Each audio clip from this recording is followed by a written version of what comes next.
ಬರೀ task book ಓದೋದ್ ಬಿಟ್ರೆ ಬೇರೆ ಏನು ಮಾಡಿಲ್ವಾ ಅನ್ನುವಂಥದ್ದು ಕರ್ನಾಟಕ ಜನರ ಯಕ್ಷ ಪ್ರಶ್ನೆಯಾಗಿ ಕಾಡ್ತಾ ಇದೆ. ಮಾಳು ಅವರು ಕೊಟ್ಟಿರುವಂತಹ ಒಂದು ಹೇಳಿಕೆ,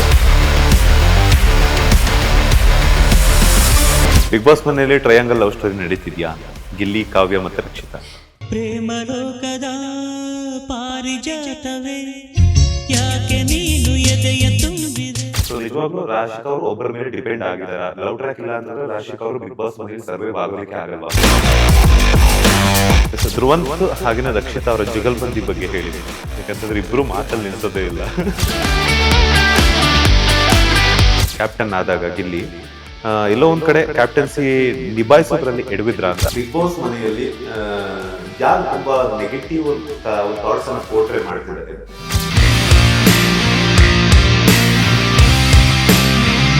ಯಾರು ತುಂಬಾ ಬೆಸ್ಟ್ ಕಂಟೆಸ್ಟೆಂಟ್, ಯಾರು ತುಂಬಾ ವರಸ್ಟ್ ಕಂಟೆಸ್ಟೆಂಟ್ ಬಿಗ್ ಬಾಸ್ ಮನೆಯಲ್ಲಿ.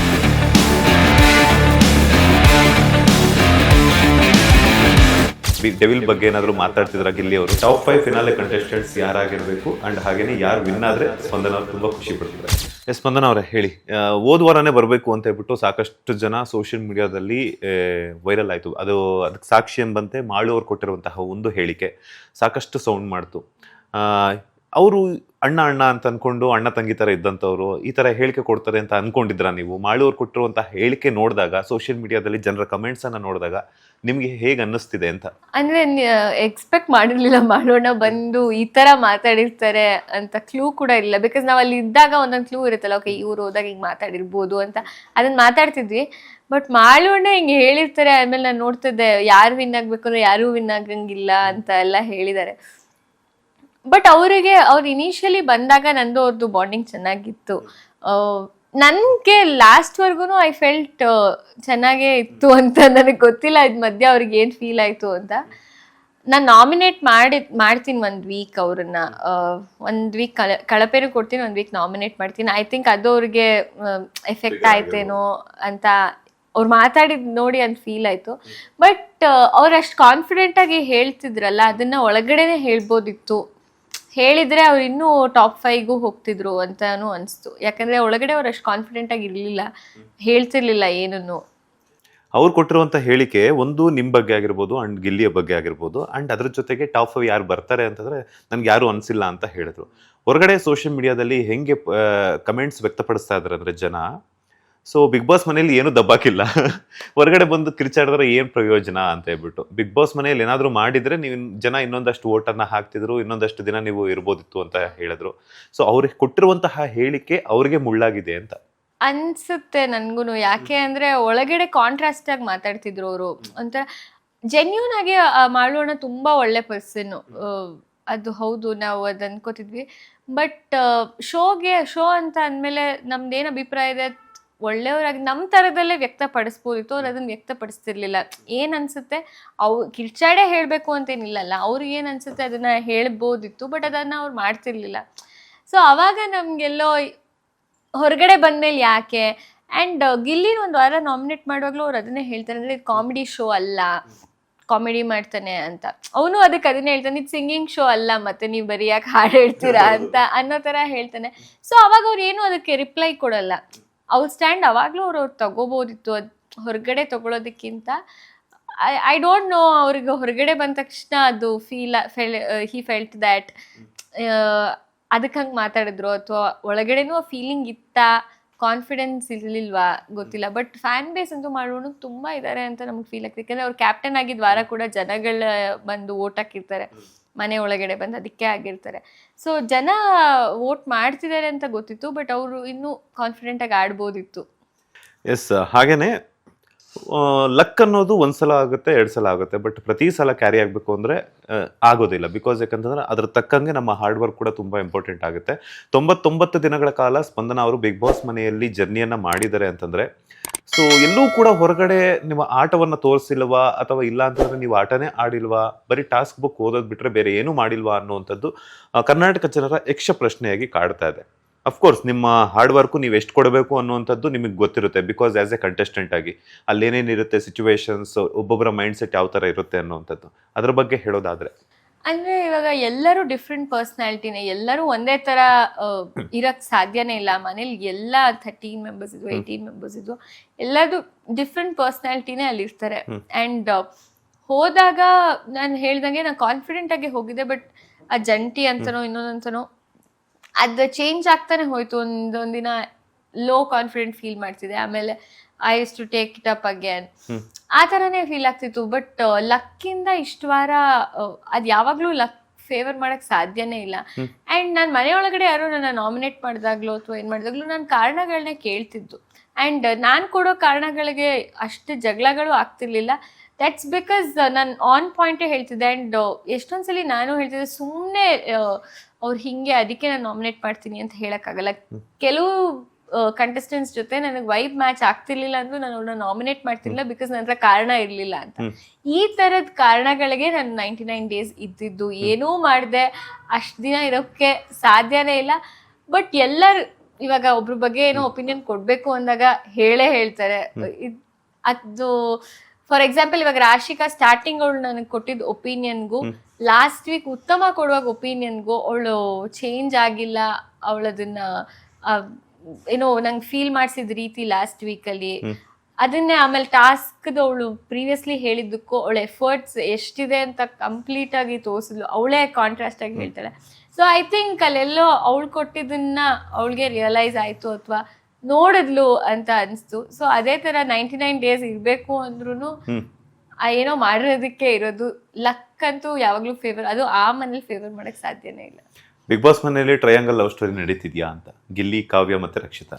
ಹೊರಗೆ ಬರುವಾಗ ಅನಿಸ್ತು ಆಕ್ಚುಲಿ ಇದೇನೋ.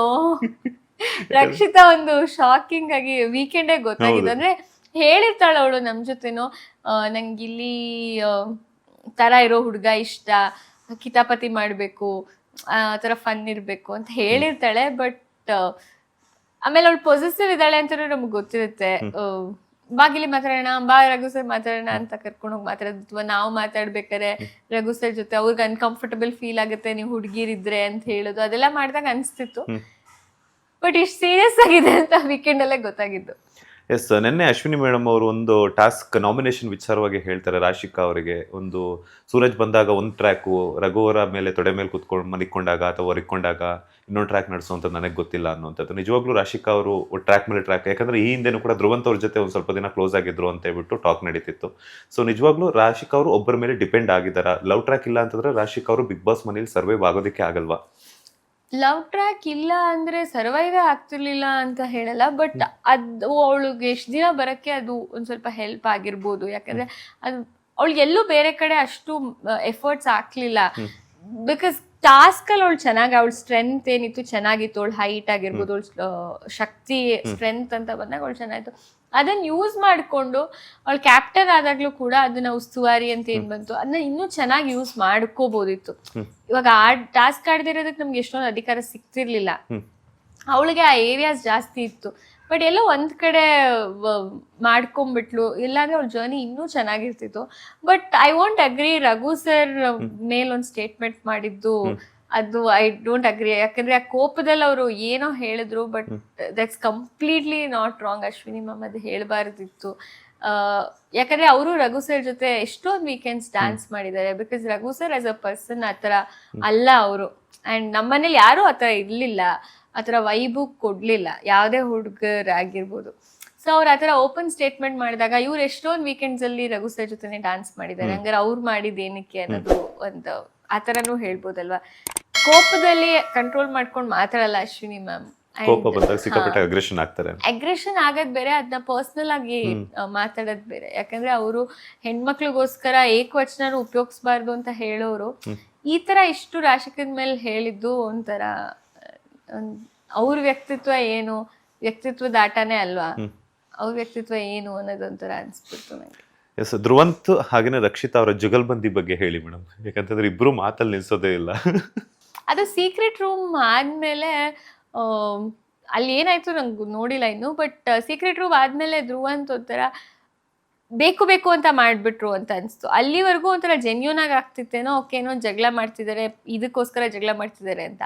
ಬಟ್ ಅಲ್ಲಿಂದ ಬಂದ್ಮೇಲೆ ಓಕೆ ಇದು ಮಾಡಿದ್ರೆ ನಾನು ಇನ್ನೂ ಸರ್ವೈವ್ ಆಗ್ಬೋದು, ಇದು ಮಾಡಿದ್ರೆ ಮಾಡ್ಬೋದು ಅನ್ನೋ ಥರ ಮಾಡಿಬಿಟ್ರೆ ಯಾಕೆ ಹಂಗೆ ಮಾಡಿದ್ರು ಅದೊಂಥರ ತುಂಬಾ ಅನ್ಸ್ಬಿಡ್ತು. ಅವಳು ಏನೋ ಒಂದು ಗೊಂಬೆ ಇಟ್ಟಿದೆ ಅದಕ್ಕೆ ಹೋಗ್ಬಿಟ್ಟು ಏನೋ ಮಾಡೋದು, ಆಮೇಲೆ ಸುಮ್ಮನೆ ತಿಂದಿದ್ದ ಪ್ಲೇಟ್ಸ್ ಎಲ್ಲ ಅವಳು ಬೆಡ್ ಹತ್ರ ಇಟ್ಬಿಡೋದು, ಅಂದ್ರೆ ಬೇರೆಯವ್ರ ಪ್ಲೇಟ್ಸೇ ಬಟ್ ಅವಳ ಬೆಡ್ ಹತ್ರ ಇಡೋದು. ಈ ಥರದ್ದೆಲ್ಲ ಮಾಡಿದಾಗ ಒಟ್ಟು ವಾಂಟೆಡ್ಲಿ ಆ ಜಗಳ ಮಾಡೋಣ, ಅದು ಫುಟೇಜ್ ಆಗತ್ತೆ ಅನ್ನೋ ಥರ ಮಾಡಿದ್ರು ಅಂತ ಫೀಲ್ ಆಯ್ತು.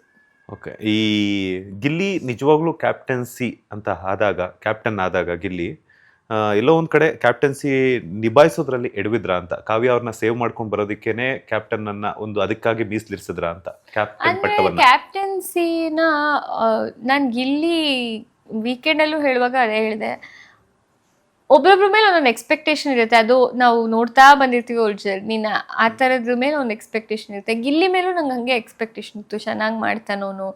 ಯಾಕಂದರೆ ಅವ್ನು ಏನೇ ಕಾಮಿಡಿ ಮಾಡಿದ್ರು ಅವನು ಡಿಸಿಷನ್ಸ್ ಕೊಡ್ಬೇಕಾರೆ ಅಥವಾ ಯಾವುದೋ ಹೆಸರು ನಾಮಿನೇಟ್ ಮಾಡ್ಬೇಕಾರೆ, ಕಾರಣಗಳು ಕೊಡ್ಬೇಕಾದ್ರೆ ಚೆನ್ನಾಗಿ ಮಾಡ್ತಿದ್ದ. ಸೊ ಆ ಥರ ಅಂದ್ಕೊಂಡು ಚೆನ್ನಾಗಿ ಮಾಡ್ತಾನೆ ಅಂತ ಅಂದ್ಕೊಂಡೆ. ನನಗೆ ಅವನು ಕಾವ್ಯನ ಥರ್ಡ್ ರೌಂಡಲ್ಲೂ ಸೇವ್ ಮಾಡಿದಾಗ ಯಾಕೆ ಮಾಡ್ದ ಅನ್ನೋದು ನನಗೂ ಫೀಲ್ ಆಯಿತು. ಅದನ್ನು ನಾನು ಅವನಿಗೂ ಕೇಳ್ತೀನಿ, ನಂಗೆ ಅನಿಸಿಲ್ಲ ಅದಕ್ಕೆ ಮಾಡಲಿಲ್ಲ, ಇವ್ರ ಕಾರಣ ಜಾಸ್ತಿ ಸ್ಟ್ರಾಂಗ್ ಅನಿಸ್ತು ಅಂತ. ಬಟ್ ನನ್ನ ಪರ್ಸ್ಪೆಕ್ಟಿವಲ್ಲಿ ಇಲ್ಲ, ಅವ್ರ ಕಾರಣಕ್ಕಿಂತ ಇವ್ರದ್ದೇ, ನೀನು ವಾಂಟೆಡ್ಲಿ ಮಾಡಿದೆ, ಕಾವ್ಯನ ಆಪೋಸಿಟ್ ಯಾರು ನಿಲ್ಸಿದ್ರು ನೀನು ನಾಮಿನೇಟ್ ಮಾಡ್ತಿರ್ಲಿಲ್ವೇನೋ ಅಂತ ಅನಿಸ್ತು ಅಂತಲೂ ಹೇಳ್ತೀನಿ ಅವನಿಗೆ. But apart from that, bucket ಇಟ್ಟು ಯಾರ್ದು ನೀರು ಜಾಸ್ತಿ ಇದೆ ಅಂತ ನೋಡುವಾಗಲೂ ಅಷ್ಟೇ, ಅಂದರೆ ಅದು ಕ್ಲಿಯರಾಗಿ ಕಾಣಿಸ್ತಿರುತ್ತೆ ನನ್ನ ಬಕೆಟಲ್ಲಿ ನೀರು ಜಾಸ್ತಿ ಇರುತ್ತೆ ಅಂತ. ಆವಾಗಲೂ ಕೇಳಿದಾಗ ಅವನೇ ಬಂದು ಹೇಳ್ತಾನೆ, ನಾನು ಇದು ಮಾಡ್ಕೋಬೇಡ ಅಂತ. ಅವಾಗ ಕೇಳ್ತೀನಿ, ನೀನು ಏನು ಕಂಟೆಂಟ್ಗೋಸ್ಕರ ಮಾಡಿದ್ಯಾ, ಅಲ್ಲೊಂದು ಕಂಟೆಂಟ್ ಆಗಲಿ ಅಂತ ಮಾಡಿದ್ಯಾ, ಯಾಕೆ ಮಾಡಿದೆ ಅಂತ ಗೊತ್ತಾಗ್ತಿತ್ತಲ್ವ. ಇಲ್ಲ ಅಶ್ವಿನಿ ಮ್ಯಾಮ್ ಉಸ್ತುವಾರಿ ಮಾಡ್ಬೇಕಾದ್ರೆ ಅವ್ರೊಬ್ಬರೇ ಉಸ್ತುವಾರಿ ಥರ ಇಲ್ಲ ಸ್ಪಂದನ ಜಾಸ್ತಿ ಇದೆ ಅಂತ ಹೇಳ್ಬಿಟ್ರು, ನನಗತ್ತು ತಗೊಳಕ್ಕಾಗಲಿಲ್ಲ. ನಾನು ಅವರು ಇಬ್ರು ರಾಜಾರಾಣಿ ಅಂತ ಇದ್ದಿದ್ದು, ಇಬ್ರು ಉಸ್ತುವಾರಿಗೆ ಅಸಿಸ್ಟೆಂಟ್ ಆಗಿರ್ಲಿಲ್ಲ ನಾನು. ಅವ್ರು ನನ್ನ ಹತ್ರ ಡಿಸ್ಕಸ್ ಮಾಡಿದ್ರಲ್ಲ ಅಂತ ಹಂಗೆ ಮಾಡಿದೆ ಅಂತ ಹೇಳ್ತಾನೆ ಅವನು. ಎಸ್, ಇನ್ನೊಂದು ಏನಂತಂದ್ರೆ ಬಿಗ್ ಬಾಸ್ ಮನೆಯಲ್ಲಿ ಯಾರು ತುಂಬಾ ನೆಗೆಟಿವ್ ಅಂತ ಒಂದು ಥಾಟ್ಸ್ ಅನ್ನ ಪೋರ್ಟ್ರೇ ಮಾಡ್ತಿದ್ದಾರೆ ಅಂತ ನಿಮ್ಗೆ ಅನ್ಸುತ್ತೆ ಅಂತ? ಪೋರ್ಟ್ರೇ ಮಾಡ್ತಾರೆ ತುಂಬಾ ನೆಗೆಟಿವ್ ಆಗಿ ಇದು ಮಾಡುವಂಥದ್ದು. ಅಂದ್ರೆ ಬೇರೆಯವ್ರನ್ನ ಪೋರ್ಟ್ರೇ ಮಾಡೋದು ಅಂತ ತಗೊಂಡ್ರೆ ನಂಗೆ ರಕ್ಷಿತಾ ಅಂತ ಅನ್ಸ್ತಾಳೆ. ನಮ್ಮ ಮನೆ ಒಳಗಡೆನೂ ಅದನ್ನ ಹೇಳ್ತೀನಿ ಅವಳಿಗೆ.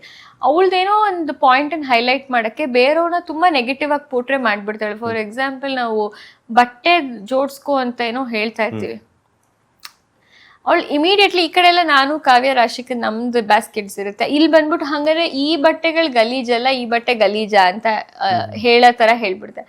ನಾವು ಅಲ್ಲಿ ಗಲೀಜ್ ಅನ್ನೋ ಕಾನ್ಸೆಪ್ಟ್ ಆಗಲಿ ಅದು ಇದೇ ಬಂದಿರಲಿಲ್ಲ. ಯಾಕಂದ್ರೆ ಆ ವೀಕೆಂಡ್ ಮನೆಗೆ ಸುಮಾರು ಜನ ಗೆಸ್ಟ್ಗಳು ಬರ್ತಿರ್ತಾರೆ, ಪ್ರಮೋಷನ್ಸ್ ಅದು ಇದು ಅಂತ. ಅವ್ರೆಲ್ಲರೂ ಬಂದಾಗ ಇದೇ ರೂಮ್ ಹಿಂಗಿದೆ ಅಂತಾರೆ ಅನ್ನೋಕ್ಕೋಸ್ಕರ ಮಡ್ಚಿಟ್ಕೊ ಅಂತ. ಅಂದ್ರೆ ಅಲ್ಲಿ ಸೆನ್ಸಿಟಿವ್ಲಿ ಅವಳು ಹೇಳ್ತಾಳೆ, ಅಂದ್ರೆ ಇದು ಗಲೀಜಲ್ಲ, ನನ್ನ ಬಟ್ಟೆ ಗಲೀಜ್ ಅಂತ ಹೇಳಕ್ ಆ ಥರ ಪೋರ್ಟ್ರೇ ಮಾಡಕ್ ಟ್ರೈ ಮಾಡ್ತಾಳೆ. ಇನ್ನೊಬ್ರು ನೆಗೆಟಿವ್ ಮಾಡಿ ಅವಳ ಪಾಯಿಂಟ್ ಪ್ರೂವ್ ಮಾಡೋಕ್ಕೆ ವಾದ ಮಾಡುವಂಥದ್ದು. ಯಾರು ತುಂಬಾ ಬೆಸ್ಟ್ ಕಂಟೆಸ್ಟೆಂಟ್, ಯಾರು ತುಂಬಾ ವರಸ್ಟ್ ಕಂಟೆಸ್ಟೆಂಟ್ ಬಿಗ್ ಬಾಸ್ ಮನೆಯಲ್ಲಿ? ಅಂದ್ರೆ ಇದು ವ್ಯಕ್ತಿತ್ವದ ಆಟ ಅಂದಾಗ ನಾನು ಈಗ ಮನೇಲಿ ಇರೋರಲ್ಲಿ ನನಗೆ ಸ್ಪೆಷಲಿ ಲಾಸ್ಟ್ ವೀಕ್ ಇನ್ಸಿಡೆಂಟ್ ಆದ್ಮೇಲೆ ಅಶ್ವಿನಿ ಮ್ಯಾಮ್ ನ ವರ್ಸ್ಟ್ ಅಂತ ಹೇಳ್ತೀನಿ. ಯಾಕಂದ್ರೆ ಹೆಣ್ಮಕ್ಳು ಅಂತ ಅಷ್ಟು ಇದು ಮಾಡೋರು ಆ ಥರ ಸ್ಟೇಟ್ಮೆಂಟ್ಸ್ ಮಾಡೋದು ತುಂಬ ತಪ್ಪು, ಇದು ವ್ಯಕ್ತಿತ್ವದ ಆಟ ಆಗಿರೋದ್ರಿಂದ ಅಂತ ಅನ್ಸುತ್ತೆ. One of the best contestants ಅಂದರೆ ನಾನು ಕಾವ್ಯ ಹೇಳ್ತೀನಿ. ಯಾಕಂದರೆ ನಾನು ಅವಳನ್ನ ಅಷ್ಟು ಹತ್ತಿರದಿಂದ ನೋಡಿರೋದ್ರಿಂದ ಶೀಸ್ ಡನ್ ವೆಲ್.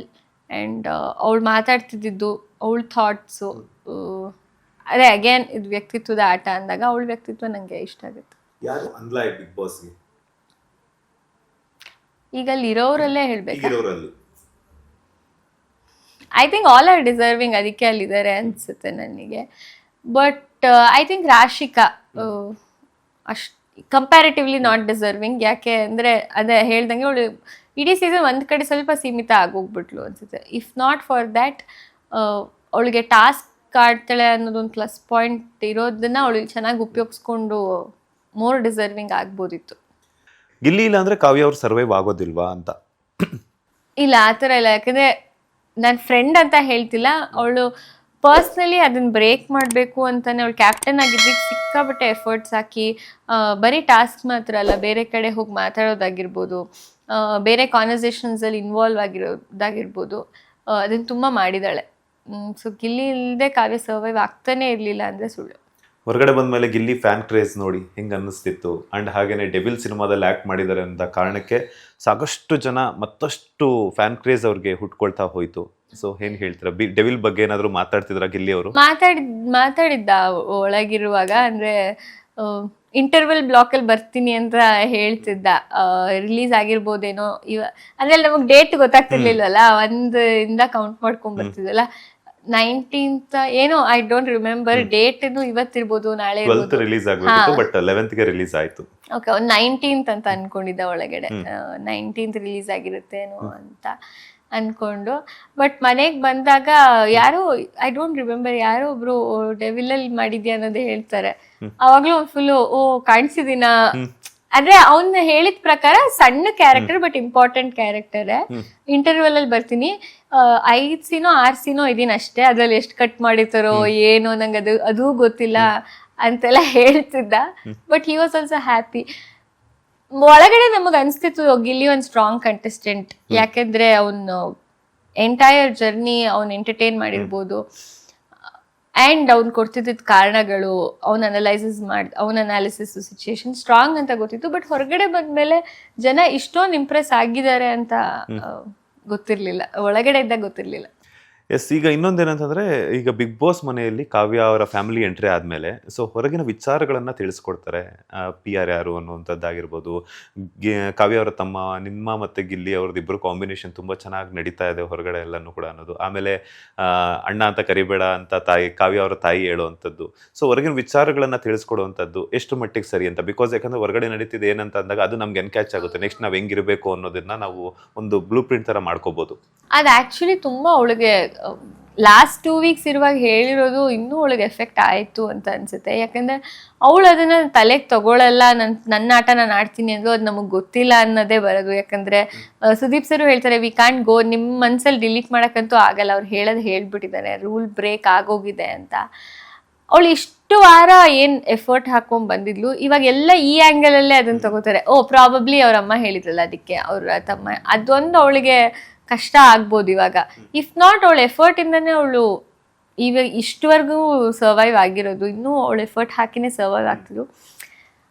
ಅವರೇ ಸ್ಟಾಪ್ ಮಾಡ್ಬೋದಿತ್ತು, ಇವಳಿಗೆ ಕ್ಯೂರಿಯಾಸಿಟಿ ಇತ್ತು, ಕೇಳಬಾರ್ದಿತ್ತು, ಹೌದು, ಬಟ್ ಅವರು ಅದನ್ನ ಸ್ಟಾಪ್ ಮಾಡ್ಬೋದಿತ್ತು ಅಂತ ಅನ್ಸುತ್ತೆ. ಓಕೆ, ಗಿಲ್ಲಿ ಅಂತೂ ಸಿಕ್ಕಾಪಟ್ಟೆ ಕಾಮಿಡಿ ಮಾಡ್ತಾರೆ. ಓಕೆ, ಅದು ಎಂಟರ್ಟೈನ್ಮೆಂಟ್ ಶೋ ಬೇಕಾಗುತ್ತೆ ಶೋಗೆ, ವ್ಯಕ್ತಿತ್ವದ ಆಟ ಅಂತ ಬಂದಾಗ. ಬಟ್ ಹಳೆ ಸೀಸನ್ ಕಂಟೆಸ್ಟೆಂಟ್ಗಳು ಬಂದಾಗ ಎಲ್ಲೋ ಒಂದ್ ಕಡೆ ಮಿತಿ ಮೀರಲ್ವಾ ಗಿಲ್ಲಿ ಅವರ ಒಂದು ವರ್ತನೆ ಅಂತ? ಅವರು ಹಂಗೆ ಮಾಡ್ತಿರ್ತಾರೆ.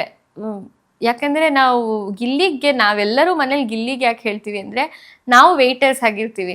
ಬರೀ ನಾವು ಆ ಥರ ಕಾನ್ಸೆಪ್ಟ್ ಇರಲಿಲ್ಲ ಅಂದಿದ್ರೆ, ಅವನು ಕಾಮಿಡಿ ಏನಿದೆ ಅವ್ನು ಮಾಡ್ತಿದ್ದ, ಅವರಿಂದ ನಾವು ವೇಟರ್ ಅನ್ನೋ ಕ್ಯಾರೆಕ್ಟರ್ ಅವ್ನು ಮಾಡ್ತಿರೋದ್ರಿಂದ ಅದು ಜಾಸ್ತಿ ಆಯಿತು ಅಂತ ನಾವೆಲ್ಲರೂ ಅವನಿಗೆ ಅದಕ್ಕೆ ಬೇಡ ಮಾಡಬೇಡ ಅಂತ ರೆಸ್ಟ್ರಿಕ್ಟ್ ಮಾಡ್ತೀವಿ. ಇಲ್ಲಾಂದರೆ ಅದು ಅವನ ಆಟ ಯಾರೂ ರೆಸ್ಟ್ರಿಕ್ಟ್ ಮಾಡೋಂಗಿಲ್ಲ.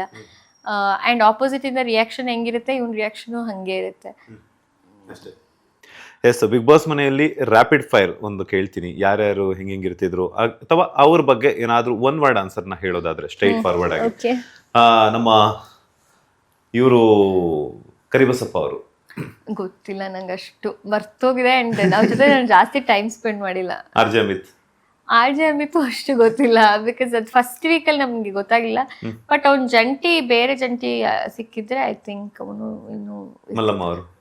ಮಲ್ಲಮ್ಮ ಅವರು ಒಂಥರ ಸ್ವೀಟ್, ತುಂಬಾ ತಾಯಿ ತರ ಅನಿಸ್ತಿದ್ರು. ಆಶ್ ಅವ್ಳ ಬಗ್ಗೆನೂ ಅಷ್ಟೊಂದು ಗೊತ್ತಿಲ್ಲ ನಂಗೆ, ಅಷ್ಟು ಗೊತ್ತೇ ಆಗ್ಲಿಲ್ಲ ಅವರು ಹೋಗ್ಬೇಕಾದ್ರೆ. ಮಂಜುಮಾನು ಅಷ್ಟೇ, ಒಂಥರ ಇಟ್ ಇಸ್ ವೆರಿ ಕ್ಯೂಟ್. ನಮ್ಗೆಲ್ಲ ಒಂಥರ ಪ್ಯಾಂಪರ್ಡ್, ಆ ಥರ ವಾರ್ಮ್ ಫೀಲ್ ಮಾಡಿಸ್ತಿದ್ರು.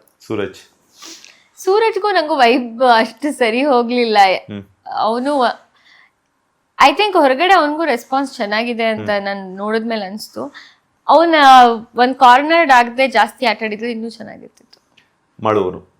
ಮಾಳು ಅಣ್ಣ ಅಷ್ಟೇ. Dhanush good friend. Janu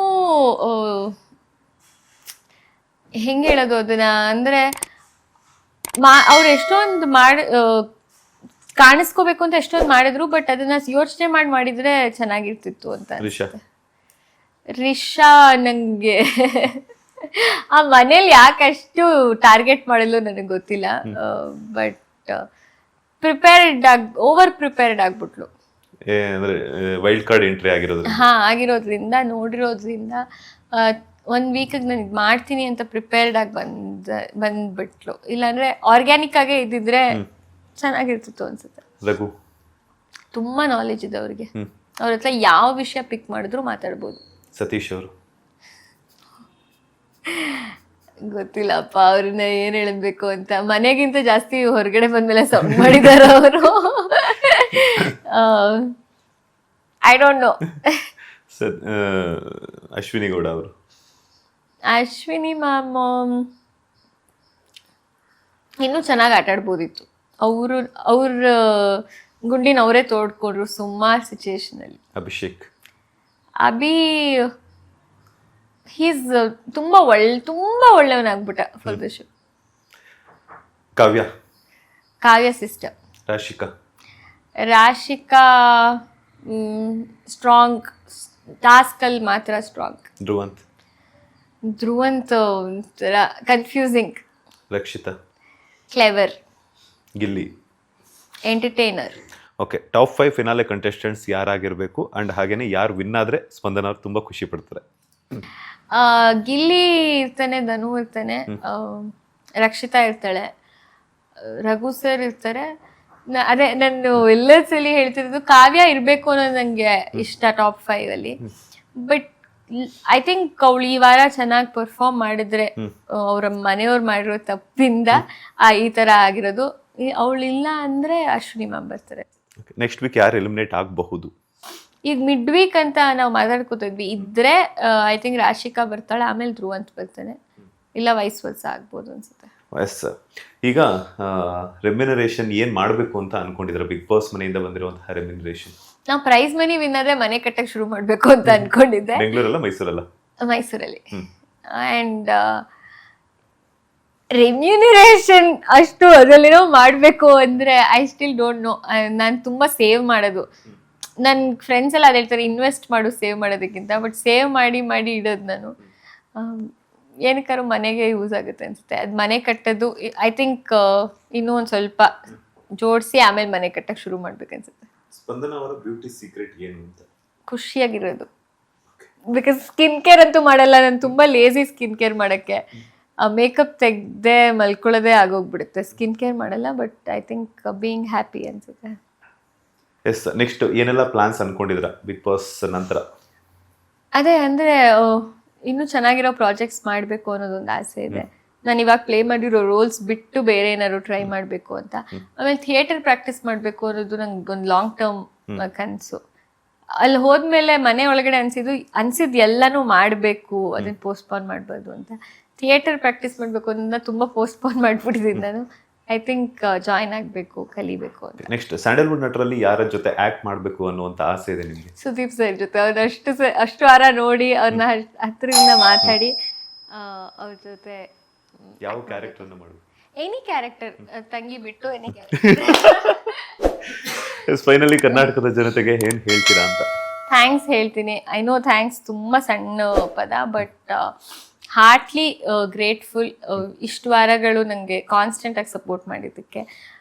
I know 2 ಥರ ಒಪಿನಿಯನ್ಸು ಬರುತ್ತೆ. ಆ್ಯಂಡ್ ಬಟ್ ಸೋಷಿಯಲ್ ಮೀಡಿಯಾ ನೋಡ್ಬೇಕಾದ್ರೆ ಒಂಥರ ನಿಮ್ಮ ವ್ಯಕ್ತಿತ್ವ ನೀವು ಬಿಟ್ಕೊಟ್ಟಿಲ್ಲ, ಆ ವ್ಯಕ್ತಿತ್ವನೇ ಇಷ್ಟು ದಿನ ನಿಮ್ಮನ್ನ ಕರ್ಕೊಂಡ್ಬಂದಿದ್ದು, ಅದು ನಮಗೆ ಗೊತ್ತಾಯ್ತು. ಆ್ಯಂಡ್ ಆ ಥರ ಕಾಮೆಂಟ್ಸ್ ನೋಡಿ ನಂತರ ತುಂಬ ಹಾರ್ಟ್ಫುಲಿ ಫೀಲ್ ಆಯಿತು. So thank you so much. Latest ಹಾಗೂ ಇಂಟ್ರೆಸ್ಟಿಂಗ್ ಸುದ್ದಿಗಳಿಗಾಗಿ ಬಾಸ್ ಟಿವಿ ಕನ್ನಡ ಚಾನೆಲ್ನ ಸಬ್ಸ್ಕ್ರೈಬ್ ಮಾಡಿ, ಹಾಗೆಯೇ ಬೆಲ್ ಐಕಾನ್ ಪ್ರೆಸ್ ಮಾಡಿ. ಇದರ ಜೊತೆಗೆ ಫೇಸ್ಬುಕ್, ಇನ್ಸ್ಟಾಗ್ರಾಮ್, ಎಕ್ಸ್ನಲ್ಲೂ ಮಿಸ್ ಮಾಡದೆ ಫಾಲೋ ಮಾಡಿ.